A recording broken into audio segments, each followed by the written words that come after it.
છે। કમોસમી વરસાદને કારણે અનેક જગ્યાએ પાણી ભરાયા છે, ત્યારે ભાવનગરના ઘોઘામાં કમોસમી વરસાદથી પાણી જ પાણી થઈ ગયું છે।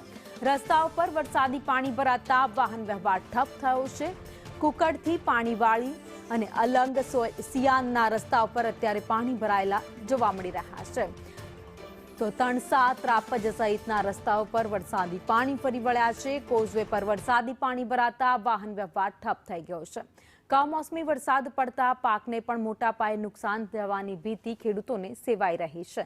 આ દ્રશ્યો જોઈ રહ્યા છો ભાવનગરના ઘોઘાના છે, જ્યાં ચારે તરફ માત્ર પાણીનું જ સામ્રાજ્ય જોવા મળી રહ્યું છે।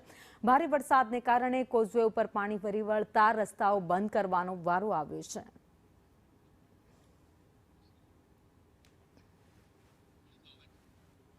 તો ઘોઘાના દ્રશ્યો તમે જોઈ રહ્યા છો, જ્યાં અનરાધાર વરસાદ વરસ્યો છે। છેલ્લા 2 થી 3 દિવસથી વરસાદ વરસતા તમામ રસ્તા ઉપર અત્યારે પાણી ફરી વળ્યા છે।